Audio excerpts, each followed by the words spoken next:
In a village nestled in the mountains, beneath an old roof filled with wooden boxes and the scent of dust, a young girl named Taidy carefully brushed dust off a strange object, an old clock with hands that were moving backward. The ticking sound, tick, tick, was slowly receding, accompanied by the faint sound of a breeze in the room. Why are the hands moving backward? Is this some kind of special clock? The moment Taidy turned the clock hands, a tick sound echoed, shattering the silence. Golden light swirled around the room. The clock. You turned me back, therefore you must revisit the world's desires. Taidy. Who's speaking? This clock can talk? The golden light slowly transformed into the spinning circle of a clock wheel, a portal to time. Taidy stepped forward, her heart pounding, her eyes filled with curiosity. If this is a journey, let me see the truth of the world. The wheel spun, the wind grew stronger, then suddenly fell silent, and in that instant, she stepped through time into an adventure that would change her understanding forever. Taidy opened her eyes amidst a forest where sunlight filtered through the leaves in streaks of golden light. Every branch seemed to speak to her, the whispers of the trees surrounding her, the voices of the past. We are what people have forgotten. We were once someone's dream. Is this forest telling me memories? In the whispering forest, Taidy saw a house made of gold, gleaming so brightly it almost obscured its shadow. Inside, a young boy sat crying, surrounded by priceless treasures. Taidy, why are you crying when you have everything? The boy, whispering, because I have what others want, not what I want. Taidy fell silent. She began to realize that wealth could be like a cage made of gold. Taidy bent down to pick up a tiny seed that had fallen from the tree of the past. She planted it in the soil beside the fading golden house. Perhaps what we lack is the only thing we truly still have. A warm golden light streamed through the forest. The sound of the trees faded, leaving only the sound of a world beginning anew. Taidy continued his journey until he reached a city as beautiful as a dream. The streets were pristine, the buildings gleamed like mirrors, and everyone wore the same unchanging smile, a smile that never changed. Taidy, looking around, this place is so beautiful. Everything seems perfect. A woman, smiling calmly, yes, little one, in this city there are no failures, no sadness. Everything is perfectly designed. But in the woman's eyes, Taidy saw something that resembled fear. As Taidy walked past the massive stone wall in the center of the city, he heard something, a voice so faint it was almost inaudible. We are the mistakes hidden away in this city. Who's in there? We are imperfect, unacceptable to this city. Taidy placed his hand on the wall. The stone was warm, as if a heart was still beating. Taidy took a deep breath and touched the crack in the wall. Suddenly, a soft golden light shone forth, and the cracks expanded throughout the city. A man, voice trembling, "What's happening? Our city is falling apart." Taidy, speaking calmly, "Perhaps the difference isn't a mistake. It's what makes us human again." As the wall crumbled, the light of truth spread throughout the city. The first laughter and tears occurred simultaneously. The city began to have a heart again. After leaving the perfect city, Taidy journeyed into the vast, silent desert. She trudged across the scorching sand, the hot wind howling, the soft sound of her footsteps, guided only by an old compass in her hand. Taidy murmurs, "It's so quiet here. I can hear my own thoughts." In the scorching sun, Taidy found an oasis, crystal clear water, blooming flowers, and everything she longed for unfolding before her eyes. The sound of ripples, the faint sounds of objects appearing. The oasis's voice, gentle. "You can ask for anything, just by its name." Taidy, excited. "I want fluffy bread, my favorite book, a warm little house."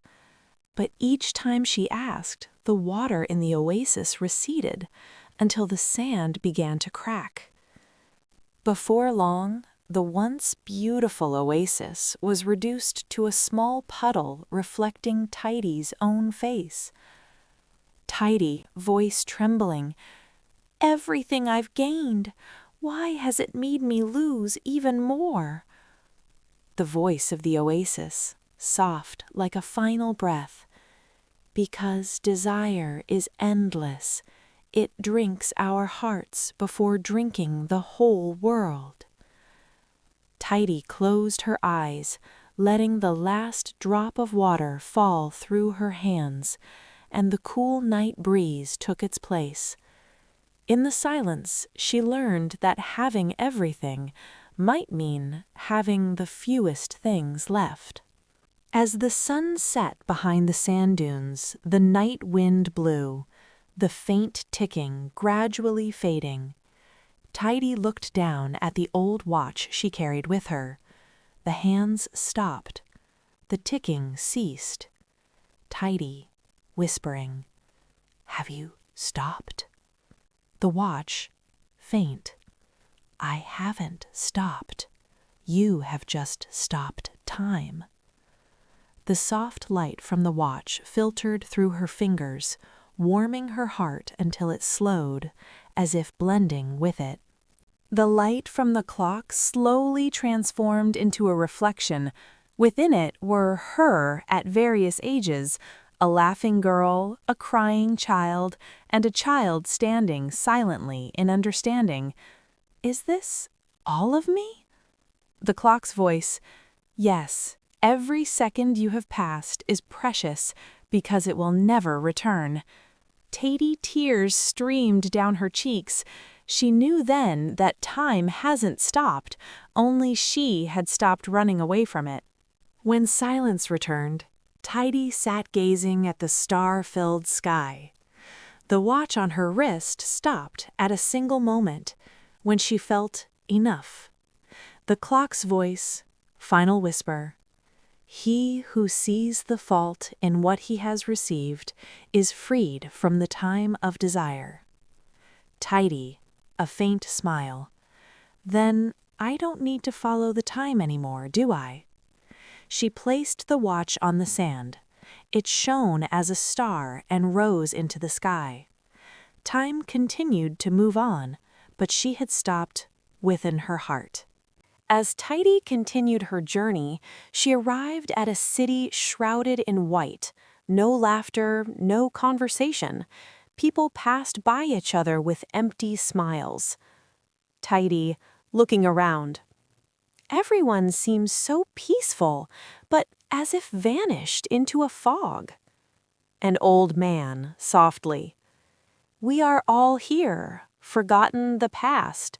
Without memories, there is no more pain." The words were warm yet cold at the same time, like a breath devoid of the warmth of life. In a narrow alley, Taidy found an old wooden door. Opening it, she saw a dark room filled with floating glass spheres, each representing someone's past. "This is what everyone tries to forget, isn't it?" "Yes, little one. The people here don't want to remember because memory is the source of sadness." "But if there's nothing to remember, how will we know if we ever loved, laughed, or were afraid?" Her words caused a light to illuminate one of the glass spheres. The image of a laughing woman appeared in the air, then slowly dissolved. As Taidy walked out of the room, the light from all the glass spheres floated after her. It spread throughout the city like a rain of memories falling on people's hearts. Old woman, voice trembling, I remember now. I had a son. I cried. I laughed. Taidy, smiling through tears. Perhaps pain is what makes us who we are. The city of the forgotten begins to hear laughter and sobs again. The sound of true life has returned. After passing through the city of the forgotten, Taidy continued on the silver bridge leading to the glowing gate.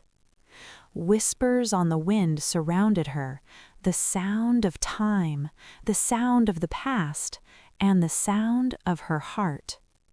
A faint whisper. To return home, you must sacrifice the most precious thing in your heart. Taidy thought, the most precious thing is what I still hold, isn't it? She looked at the watch in her hand. It still glowed like her undying heart. Near the gate of light, an old woman sat. She looked lost and weary.